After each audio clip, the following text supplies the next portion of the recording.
RSS നേതാക്കളുമായുള്ള കൂടിക്കാഴ്ചയിൽ ADGP MR Ajith കുമാറിനെതിരെ മുഖ്യമന്ത്രി പിണറായി വിജയൻ നടപടിയെടുക്കുമോ എന്ന് നാളെ അറിയാം. DGP ഷെയ്ഖ് ദർവേസ് സാഹിബ് നാളെയാണ് മുഖ്യമന്ത്രിക്ക് അന്വേഷണ റിപ്പോർട്ട് സമർപ്പിക്കേണ്ടത്. ADGPയെ മാറ്റാത്തത് മുഖ്യമന്ത്രിയാണെന്ന് NCP സംസ്ഥാന അധ്യക്ഷൻ PC ചാക്കോ തുറന്നടിച്ചു. നിർണായക CPI നേതൃയോഗവും നാളെയാണ്. PV അൻവർ MLA ഉന്നയിച്ച ആരോപണങ്ങളിൽ DGPയുടെ റിപ്പോർട്ട് ലഭിച്ചാൽ നടപടിയെന്നാണ് മുഖ്യമന്ത്രി പിണറായി വിജയന്റെ പ്രഖ്യാപിത നിലപാട്. നാളെയാണ് അന്വേഷണം പൂർത്തിയാക്കി റിപ്പോർട്ട് നൽകേണ്ട അവസാന ദിവസം. മറ്റന്നാൾ നിയമസഭാ സമ്മേളനം ആരംഭിക്കാനിരിക്കെ റിപ്പോർട്ടിന്മേൽ എന്ത് തുടർ നടപടി വേണമെന്ന് നാളെ തന്നെ മുഖ്യമന്ത്രി തീരുമാനമെടുത്തേക്കും.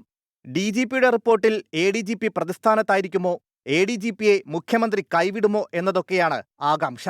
അതേസമയം അന്വേഷണം നാടകമായിരുന്നുവെന്നും മൊഴിയെടുക്കാൻ എത്തിയ ഉദ്യോഗസ്ഥരെ മടക്കി അയച്ചെന്നും PV അൻവർ പറഞ്ഞു. ഇന്നലെ ഉച്ചയ്ക്ക് വൈകിട്ട് 4 മണിക്കാണ് വിജിലൻസ് DYSP അടക്കമുള്ള സംഘം തിരുവനന്തപുരത്ത് നിന്ന് വന്നിട്ട് എൻ്റെ അടുത്ത് നിന്ന് മൊഴിയെടുക്കാൻ വരുന്നു.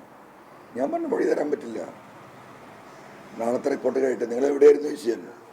MR അജിത് കുമാറിനെ ക്രമസമാധാന ചുമതലയിൽ നിന്ന് മാറ്റണമെന്ന രാഷ്ട്രീയ നിലപാടിൽ ഉറച്ചു നിൽക്കുന്ന CPIയുടെ നേതൃയോഗം നാളെ ചേരും.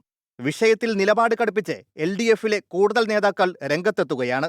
അജിത് കുമാറിനെ സംരക്ഷിക്കുന്നത് മുഖ്യമന്ത്രിയാണെന്ന് NCP സംസ്ഥാന അധ്യക്ഷൻ PC ചാക്കോ.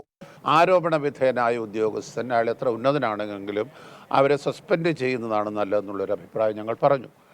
ആ അഭിപ്രായം ഞങ്ങൾ മാത്രമല്ല RJDയുടെ പ്രതിനിധികൾ പറഞ്ഞു, CPIയുടെ പ്രതിനിധികൾ മുൻപേ തന്നെ പറഞ്ഞിരുന്നു. പക്ഷേ അതിനോട് അന്ന് മുഖ്യമന്ത്രി യോജിച്ചില്ല. മുഖ്യമന്ത്രി അതിനോട് യോജിച്ചിരുന്നെങ്കിൽ എത്ര നന്നായിരുന്നുവെന്ന് അന്നും ഇന്നും ഞങ്ങൾ വിചാരിക്കുന്നുണ്ട്. വിവാദങ്ങൾക്ക് വഴങ്ങി ക്രമസമാധാന ചുമതലയിൽ നിന്ന് MR അജിത് കുമാറിനെ മാറ്റിയാലും മറ്റൊരു പ്രധാന പദവി നൽകിയേക്കും. ജയിൽ മേധാവി, എക്സൈസ് കമ്മീഷണർ തുടങ്ങിയ പദവികളാണ് പരിഗണിക്കുന്നത്. അജിത് കുമാറിന് പകരക്കാരനായി ക്രമസമാധാന പാലനത്തിലേക്ക് ആദ്യ പരിഗണന ക്രൈംബ്രാഞ്ച് മേധാവി H വെങ്കടേഷിനും രണ്ടാം പരിഗണന ജയിൽ മേധാവി ബൽറാം കുമാർ ഉപാധ്യായയ്ക്കുമാണ്. സീനിയറായ ഒരാളെ വേണമെന്ന് കരുതിയാൽ മനോജ് എബ്രഹാമിനെയും പരിഗണിക്കും. അതേസമയം പൂരം കലക്കൽ വിവാദത്തിൽ ADGP നൽകിയ റിപ്പോർട്ട് ഹൈക്കോടതിക്ക് നൽകേണ്ടെന്നാണ് സർക്കാർ തീരുമാനം. അജീഷ്, 24, തിരുവനന്തപുരം.